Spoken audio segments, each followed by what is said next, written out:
is God, exalted in power, majestic above all. The heavens tell of his greatness. The skies display his awesome craftsmanship.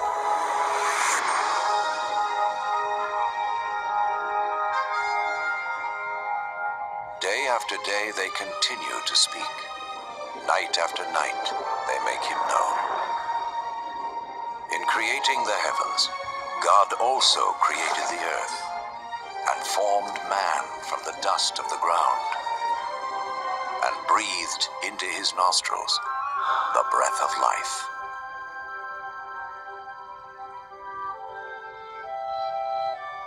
The God of love created man and woman in his own image to have a relationship with him. And so in the beginning, they revered and honored God and lived in harmony with him.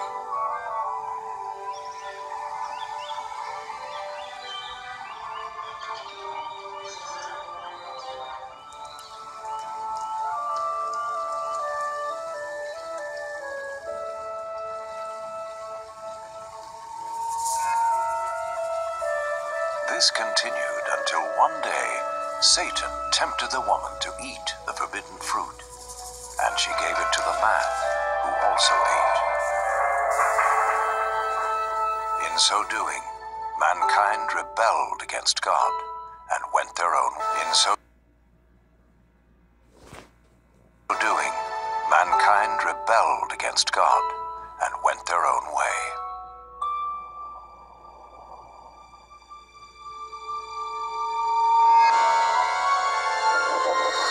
As a result of this sin, mankind was separated from God and was thrown out of the Garden of Eden. But God still loved mankind. It was never his desire to be separate from those he created. Yet how could God be holy and the source of perfect justice if he did not judge mankind for their sin? In his holy book, God reveals his plan to save the world from his judgment. One of the first to see this plan unfold was Abraham.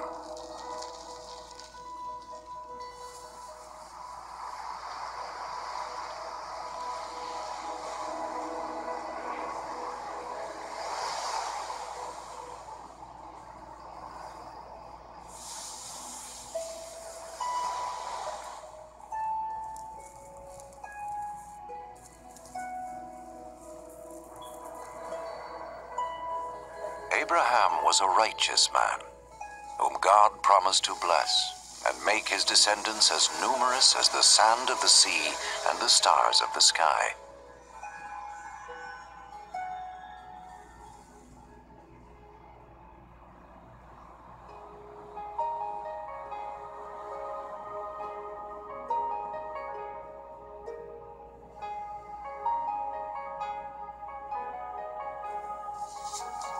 To test his obedience, God told Abraham to sacrifice his son as an offering to him. Abraham trusted God and sought to obey him.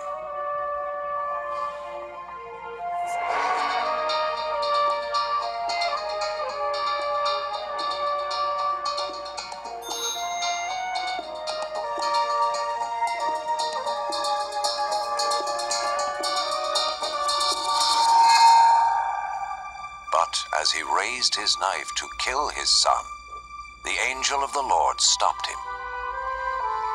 He saw that Abraham feared God and was willing to obey him. Then Abraham saw a ram caught by its horns in a thicket, and he sacrificed the ram instead of his son as an offering to God. And so God showed Abraham that a lamb or similar animal was to be slain as a temporary covering for sin until God would provide his ultimate sacrifice to pay for the sins of mankind. Instead of sin separating man from God, the sacrifice would restore their relationship. The Holy Scriptures speak of one who was to come and be the ultimate sacrifice for the sins of the world. As the ram took the place of Abraham's son, so this one who would come would take man's place, so he could be forgiven. Some refer to this person as the Messiah, the one who would come and reconcile the world back to God once and for all.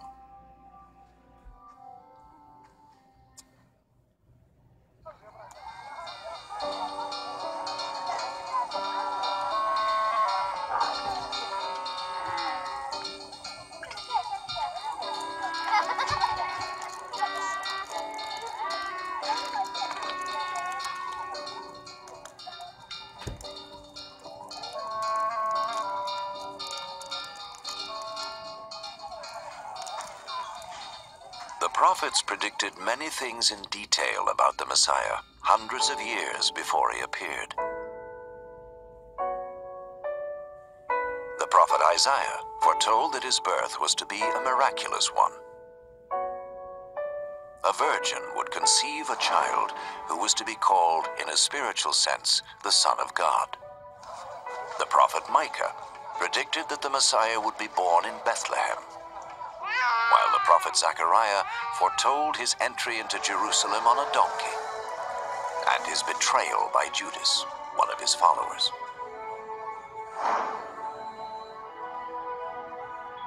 Isaiah prophesied what the Messiah would do when he came. The Lord's anointed will preach the good news to the poor, bind up the brokenhearted, proclaim freedom for the captives, and proclaim that the time has come when the Lord will save his people.